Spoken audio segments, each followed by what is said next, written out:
बहुत शुभकामनाएं। फ्रेंड्स, आज की वीडियो में मैं आपको सकट चौथ व्रत की कथा सुनाऊंगी।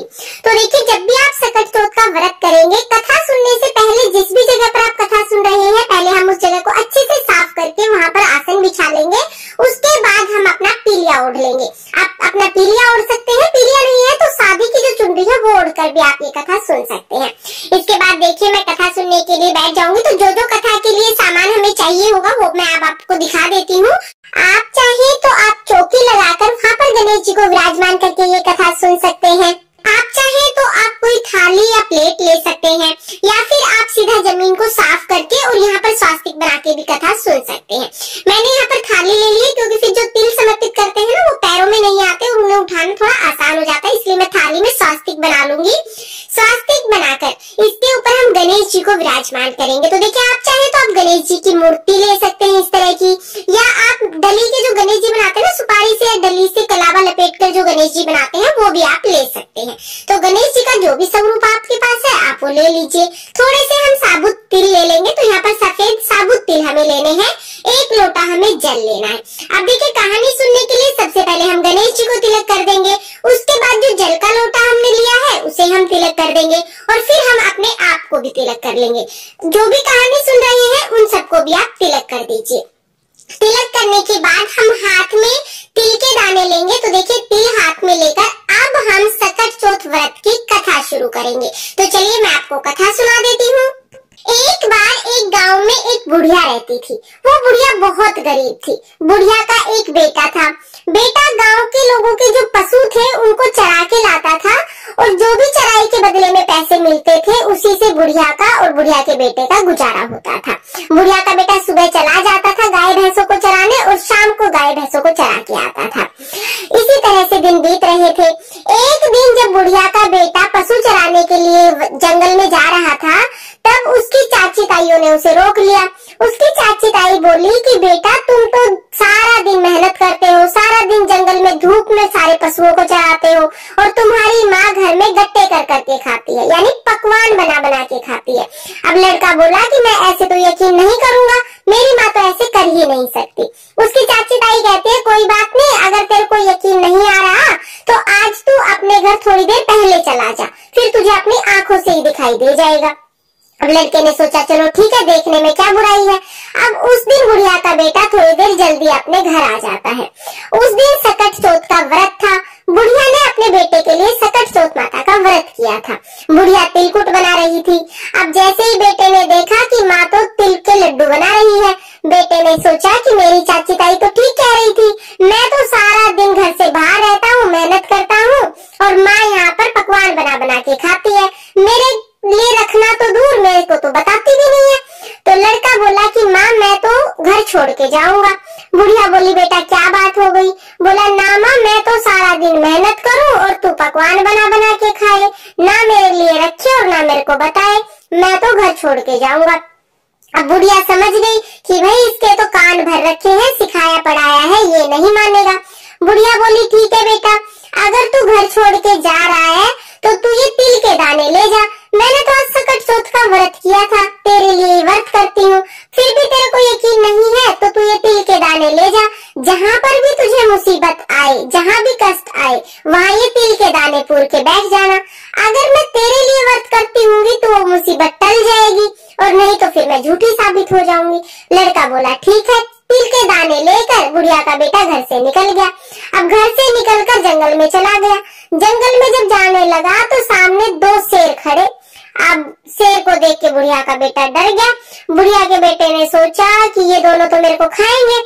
अब मुसीबत में माँ की याद आई। सभी को जब भी मुसीबत होती है तो माँ की याद जरूर आती है। अब माँ की याद आते ही तिल याद आ गए।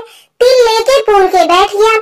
बोला, हे सकट चौथ माता, अगर मेरी माँ मेरे नाम के सकट चौथ के व्रत करती होगी तो ये शेर गाय बन जाएंगे और रास्ता छोड़ देंगे, और नहीं तो आज मेरा मरना तय है। अब सकट चौथ माता की कृपा से दोनों शेर गाय बन गए और पूंछ हिलाते हुए चले गए, क्योंकि उसकी माँ तो उसी के नाम के व्रत करती थी। अब आगे चला। आगे गया तो देखा कि सांप फन खाए खड़ा, बिल्कुल उसके सामने खड़ा सांप। अब उसने सोचा कि ये तो मेरे को डसेगा, जाने ना दे, जिधर वो जाए सांप उधर ही चला जाए। अब वो तो फिर से अपने जो तिल के दाने थे वो पूर के बैठ गया।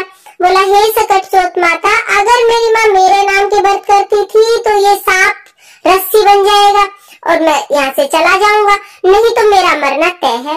अब सांप तो रस्सी बन गया, वो वहां से निकल गया। आगे गया तो बहुत भारी नदी तूफान करते हुए आ रही। नदी इतनी तेज लहरों से बह रही, उसने सोचा कि अगर मैं नदी को पार करूंगा तो डूब के मर जाऊंगा, और अगर मैं नदी को पार नहीं करूंगा तो इस जंगल के जानवर मेरे को खा जाएंगे। आज मेरा मरना तो तय है। फिर माँ की याद आई। माँ की याद आते ही तिलपुर के बैठ गया। बैठ के बोला, हे सकट चौथ माता, अगर मेरी माँ मेरे नाम के व्रत करती थी तो ये जो नदी है ये 2 भाग में बट जाएगी, बीच में रास्ता बन जाएगा और मैं निकल जाऊंगा, और नहीं तो आज मेरा मरना तय है। सकट चौथ माता की कृपा से नदी 2 भागों में बट गई, बीच में रास्ता बन गया। रास्ते से निकल के दूसरी नगरी में पहुंच गया। दूसरी नगरी में पहुंच गया तो देखे कि एक माई बैठी बैठी पूड़े बना रही थी। अब पूड़े बनाए और रोए, पूड़े बनाए और रोए। बुढ़िया का बेटा बोला कि माई, ये क्या बात, दुख और सुख दोनों एक साथ कैसे? पूड़े बनाए मतलब तू बहुत खुश है और रोए मतलब बहुत दुख है, ये कैसी बात है? बूढ़ी माई बोली, बेटा पूड़े तो इसलिए बनाऊं क्योंकि आज मेरे बेटे का आखिरी दिन है, मैं सोचूं कि उसको कुछ अच्छा खिला दूं, और रो इसलिए रही हूँ कि इस नगरी में हर 6ठे महीने आव पकता है और उस आव में एक इंसान को बिठाया जाता है। हर घर से एक इंसान जाता है।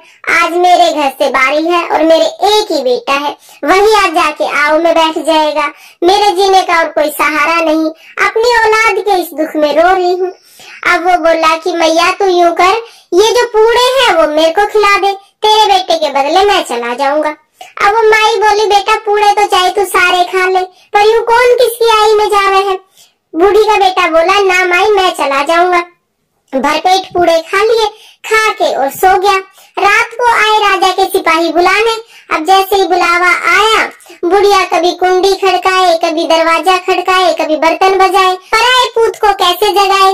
अब आवाज सुन के बुढ़िया का बेटा जग गया। बुढ़िया का बेटा जग के बोला, माई आ गए? बोले, हाँ बेटा आ गए। अब चला गया, जाके आव में बैठ गया। आव में बैठने के बाद अपने तिलपुर के बैठ गया।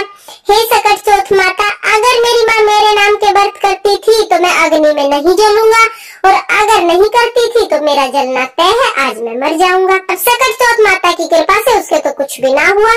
अब गली में बच्चे खेल रहे थे, खेलते खेलते बच्चों की बॉल जाके मटके पे लगी, टन से आवाज आई। सारी नगरी में हल्ला हो गया कि आओ पक गया, आओ पक गया। सारी नगरी के लोग इकट्ठे हो गए, राजा को बुला लिया। सब बोले कि 6 महीने में आव पका करता, अब की बात तीसरे ही दिन कैसे पक गया। अब राजा को बुलाया तो राजा ने सिपाहियों को कहा कि मटकों को उतारो। जैसे ही मटके को उतारने लगे, अंदर से बुढ़िया का बेटा बोला, भाई धीरे धीरे, भाई धीरे धीरे। अब अंदर से इंसान की आवाज सुन के सब डर गए। सारे सिपाही मटके को छोड़ के दूर हो गए। राजा ने तलवार निकाल ली। तलवार निकाल के राजा बोले कि बाहर निकल, भूत है कि पिशाच है, कौन है? अब बुढ़िया का बेटा तो हाथ जोड़ के बाहर निकल गया। महाराज, ना मैं भूत हूँ ना पिशाच हूँ, मैं तो एक बुढ़िया का बेटा हूँ। मेरी माँ मेरे नाम के सकट चौथ के व्रत करती थी। चाची ताइयों ने मेरे कान भर दिए, उनकी सिकाई में आके मैं घर से निकल गया। मेरी माँ ने मेरे को ये तिल के दाने दिए थे और कही थी कि जहाँ भी मुसीबत आए, जहाँ भी भीड़ पड़े, ये तिल के दाने पूर के बैठ जाइयो। मेरी माँ मेरे नाम के व्रत करा करती थी। सकट चौथ माता की कृपा से मैं तो आव में जिंदा निकल आया, मैं अग्नि में नहीं जला। ये जब सुनी तो रानी बोली राजा से कि मैं तो अपनी बेटी की शादी इसी के साथ करूंगी, इसको तो अग्नि भी नहीं जला सकती, तो इसको तो कोई मार ही नहीं सकता, ऐसा जवाई हमें कहाँ मिलेगा। अब राजा को भी ये बात ठीक लगी। राजा ने अपनी बेटी की शादी उसके साथ कर दी। अब बुढ़िया का बेटा राजा की लड़की से शादी करके महल में रहने लग गया। एक दिन वो दोनों शाम को छत पे घूम रहे थे। महल की छत पे घूमते घूमते बुढ़िया का बेटा बोला कि देखो मेरे गांव की तरफ बादल हुए हैं, लगता है बहुत ज्यादा बारिश होगी। अब राजा की बेटी बोली, आपके भी गाँव है? बोला, मेरे गाँव भी है, मेरे माँ भी है, घर भी है, सब कुछ है। तो राजा की लड़की बोली, फिर हम यहाँ क्यों हैं, चलो अपने गांव चलेंगे। बुढ़िया का बेटा बोला, ठीक है, अपने पिताजी से आज्ञा ले ले, हम चल देंगे। अब राजा की लड़की अपने पिताजी के पास जाके बोली, पिताजी पिताजी, आपके जवाई अपने घर जाना चाहे हैं। अब राजा बोले, बेटा ये तो बहुत अच्छी बात है, दूर जमाई लाख जमाई, घर जमाई खाक जमाई, तुम अपने घर जाओ, अच्छे से रहो, सुखी रहो, ये तो बहुत अच्छी बात है। अब राजा ने अपनी अपनी बेटी को खूब सारा अन्न धन दे के विदा कर दिया। राजा की बेटी और बुढ़िया का बेटा दोनों अपने घर के लिए चल दिए। जब बुढ़िया का बेटा अपने गांव के पास आ गया तब उसने सिपाहियों को भेज दिया कि जाके मेरी माँ को बता दो कि उसका बेटा आया है। जैसे ही सिपाही गए, सिपाहियों ने देखा कि उसकी माँ तो अंधी हो गई, बेटे के जाने के दुख में रो रो के वो अंधी हो गई थी। अब उसकी अंधी माँ के पास जाके सिपाही बोले कि माँ जी आपका बेटा बहू आए हैं। अब बुढ़िया बोली बेटा देवरानी जेठानी गांव के सब तो बोली मारे ही मारे, तुम भी क्यों बोली मारो? मेरा बेटा तो पता नहीं कहाँ है, जिंदा है भी या नहीं है, या पता नहीं किस हाल में है, उसे तो निकले ही बहुत टाइम हो गया। सिपाही बोले माँ जी हंसी मजाक नहीं कर रहे, आपका ही बेटा आया है। अब सारा गांव इकट्ठा हो गया। बुढ़िया ने तो लोहे की आंगी पहन ली और बोली कि हे सकट चौथ माता, अगर ये मेरा बेटा होगा तो दूध की धार सीधी इसके मुंह पे लगेगी। अब दूध की धार सीधी बुढ़िया के बेटे के मुंह पे लगी, सारी मूछ भीग गई। सारे गांव में हल्ला मच गया, बुढ़िया का बेटा आया, बुढ़िया का बेटा आया। सकट चौथ माता की कृपा से बुढ़िया को दिखाई देने लग गया। बुढ़िया ने तो झट से जाके अपने बेटे को अपने गले से लगा लिया। बेटा भी अपनी माँ के पैरों में पड़ गया, माँ मेरे से गलती हो गई, चाची ताइयों के सिखाए पढ़ाए में आके मैं घर छोड़ के चला गया, माँ तू तो मेरे नाम के ही व्रत करती थी। अब माँ अपने बेटे से कितने दिन नाराज रहेगी। माँ ने तो अपने बेटे को माफ करके बेटे बहू को गले लगा के घर ले आई। बुढ़िया अपने बेटे बहू के साथ बहुत ही खुशी खुशी रहने लग गई। राजा ने पूरे नगर में ढिंडोरा पिटवा दिया कि सभी माएं अपनी औलाद के अच्छे भविष्य और लंबी उम्र के लिए सकट चौथ का व्रत जरूर करें। हे सकट चौथ माता, जैसे आपने बुढ़िया के साथ पहले की वैसे किसी के साथ मत करना, जैसे बाद में की वैसे सबके साथ करना। इस कहानी को कहते सुनते हुकारा भरते सब पर अपनी कृपा दृष्टि बनाए रखना और सबकी सब मनोकामनाएं पूर्ण करना। तो ये थी सकट चौथ की कथा। कथा सुनने के बाद थोड़े से जो तिल के दाने हैं वो गणेश जी को समर्पित करेंगे, थोड़े से जल के लोटे में डालेंगे। इसके बाद हम एक विनायक महाराज की कहानी यानी गणेश जी की कहानी जरूर सुनेंगे। तो चलिए गणेश जी की कहानी शुरू करते हैं। एक बार एक देवरानी थी और एक जेठानी थी। जेठानी गरीब थी, देवरानी अमीर थी। तो जेठानी देवरानी के घर काम करने जाती थी। काम करके जो भी बचा कुचा खाना मिल जाता वो ले आती और आके अपने बच्चों को खिला देती। इसी तरह से जेठानी का घर चल रहा था। एक दिन आया सकट चौथ का व्रत। अब जेठानी ने व्रत कर लिया। जेठानी का व्रत था इसलिए देवरानी के घर काम करने नहीं गई। काम करने नहीं गई तो घर में कुछ खाने का भी नहीं आया। अब बच्चे आए, माँ कुछ खाने का दो, माँ कुछ खाने का दो। खाने का कहाँ से दे, काम करने तो गई ही नहीं। इतनी देर में उसका आदमी आ गया। आदमी ने आके देखा कि बच्चे तो भूख के मारे रो रहे हैं और ये तो अपना व्रत करके बैठी है। बच्चों को रोता बिलखता देख के आदमी को गुस्सा आ गया। गुस्से में उसके खूब मारे। अब पीट कूट के बेचारी एक कोने में जाके बैठ गई। वहीं पड़े पड़े शाम हो गई। शाम को आए विनायक महाराज। विनायक महाराज को सोच के लिए जाना था। अब विनायक महाराज बोले बेटा शौचालय कहाँ है, मैं तो पोटी करूंगा। अब वो बोली महाराज कहाँ के शौचालय, जहाँ मन करे वहाँ कर लो, सारा घर पड़ा है। अब विनायक महाराज का तो उस दिन राजा के घर में वासा था। खूब हीरे मोती सोना चांदी खा के आए थे, पूरे घर में पोटी पोटी कर दी। फिर बोले बेटा साफ कहाँ करूं? वो बोली महाराज मेरे सिर पे पोंछ लो। अब सिर पे पोंछ के और विनायक महाराज तो चले गए। वहीं पड़ी पड़ी बेचारी को नींद आ गई। सुबह जब उठ के देखा तो घर में तो हीरे मोती सोना चांदी जगमग जगमग है पूरा घर। पूरे घर में धन ही धन भरा पड़ा है, क्योंकि विनायक महाराज का तो राजा के घर वासा था। उस दिन खूब हीरे मोती सोना चांदी खा के आए थे। अब पूरे घर में देखे धन ही धन, जहाँ देखे वहाँ धन ही धन। धन समेटने लग गई। सुबह से शाम हो गई। देवरानी ने अपने बच्चे भेजे, जाओ ताई को बुला के लाओ। कल भी नहीं आई काम करने, आज भी नहीं आई। अब बच्चे गए तो बच्चे बोले ताई ताई मम्मी बुला रही है, हमारे घर काम कर दो। अब जेठानी बोली कि भाई आज तो मेरे ही घर कोई काम कर दो। बच्चे भागे भागे वापस गए और अपनी माँ को बोले माँ ताई जी के घर तो बहुत सारा धन है, हीरे मोती सोना चांदी बिखरा पड़ा है, ताई तो समेटने लग रही है। अब देवरानी भागी भागी गई, जाके बोली दीदी दीदी क्या करा, आन करा बिनान करा, क्या जादू टोना करा। जेठानी बोली बहन मैं तो कुछ भी नहीं करा, मेरा तो सकट चौथ का व्रत था, मैं तेरे घर काम करने नहीं आई तो बच्चे भूखे थे। बच्चों को भूखा देख के तेरे जेठ ने मेरे बहुत मारे तो मैं पीट कूट के यहाँ कोने में पड़ गई। रात को आए विनायक महाराज, बोले कि शौचालय जाऊंगा। मैं बोली महाराज यही घर में कहीं भी कर लो। बाद में बोले हाथ कहाँ पोंछूं, तो मैं बोली कि सिर में पोंछ लो। अब सारी बात देवरानी को बता दी। देवरानी घर चली गई। घर जाके अपने आदमी को बोली कि मेरे मार। उसका आदमी बोला कि निर्भाग, वो तो भूखी प्यासी पिटी थी, तू धाई धापी भी क्यों पिटे? ना मानी, बोली ना मेरे मार। आदमी ने खूब मना करी, फिर भी ना मानी, बोली ना मेरे मार। अब आया गुस्सा, दमड़ दमड़ उसके आदमी ने अच्छी रही तोड़ दी। अब पीट कुट के और एक कोने में बैठ गई। शाम के टाइम आए विनायक महाराज। बोले बेटा शौचालय जाऊंगा। शौचालय कहाँ है? बोली महाराज पूरा घर इतना लिपा पोता साफ सुथरा करके रख रखा है, जी करे वहाँ करो। अब विनायक महाराज ने सारे में पोटी कर दी। विनायक महाराज का उस दिन तेली के घर वासा था। खूब सारी खल बिनोले खा के आए थे। अब पूरे घर में कर दी। अब जाते टाइम विनायक महाराज बोले बेटा हाथ कहाँ पोंछूं? बोले महाराज शैम्पू से सिर धो रखा है, मेरे सिर पे पोंछो। अब सिर पे पोंछ के चले गए। अब सुबह देखे तो सिड़ाओ सिड़े, जितना समेटे उतना फैलता जाए, जितना समेटे उतना फैलता जाए। पूरा घर सिड़ गया, क्योंकि विनायक महाराज का तो उस दिन तेली के घर वासा था। खूब खल बिनोले खा रखे तो पूरे में सिड़ा दिया। अब देवरानी तो समेट ही नहीं पाई, जितना समेटे उतना फैल जाए। भागी भागी विनायक महाराज के पास गई। ये विनायक महाराज, यो आपने क्या करा? मेरी जिठानी को तो इतना धन दिया और मेरे को दलदर दिया।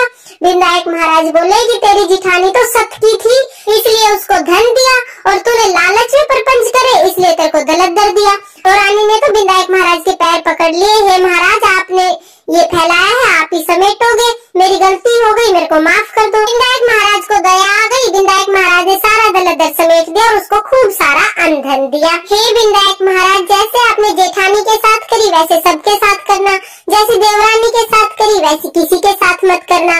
इस कहानी को कहते सुनते हुकारा भरते सब पर अपनी कृपा दृष्टि बनाए रखना और सबके घर अनधन से भरना। ये थी विनायक जी की कथा। थोड़े से तिल के दाने हम गणेश जी को समर्पित करेंगे और थोड़े से तिल के दाने हम जल के लोटे में डाल देंगे। इस तरह से हमारी सकट चौथ व्रत की कथा पूर्ण हो जाएगी। कथा सुनने के बाद जो हमने तिल के दाने हाथ में लिए हैं ना, इनमें से थोड़े से तिल के दाने हम अपने पल्लू में बांध लेंगे। आप अपने पल्लू में बांध के रख सकते हैं या किसी भी दूसरे बर्तन में आप रख सकते हैं। शाम को जब चंद्रमा को अर्घ देंगे तो ये कहानी सुने हुए तिल से ही हमें अर्घ देना है। और अभी क्योंकि अभी हम दिन में कहानी सुन रहे हैं तो अभी हम ये जल का लोटा सूर्य देवता को अर्घ दे दें। हमारे यहाँ पर सकट चौथ की कहानी दिन में सुनी जाती है, तो अगर आप दिन में सुन रहे हैं तो सूर्य देवता को अर्घ दे दे और चंद्रमा के लिए आप अलग से ये जो तिल है ये रख लें अर्घ देने के लिए। और अगर आप शाम को कहानी सुनते हैं तो फिर आप सीधा ये जो तिल है इनसे चंद्रमा को अर्घ दे सकते हैं। इस तरह से हमारी सकट चौथ व्रत की कथा पूर्ण हो जाएगी। फ्रेंड्स, सकट चौथ व्रत की कथा अगर आपको पसंद आई हो तो वीडियो को लाइक करें और अपने फैमिली फ्रेंड्स के साथ शेयर जरूर करें। हो सकता है कि उन्हें भी सकट चौथ की कथा सुननी हो। और साथ ही हिंदू धर्म के तीज त्योहारों की संपूर्ण जानकारी के लिए मेरे चैनल को सब्सक्राइब कर लें। तो फिर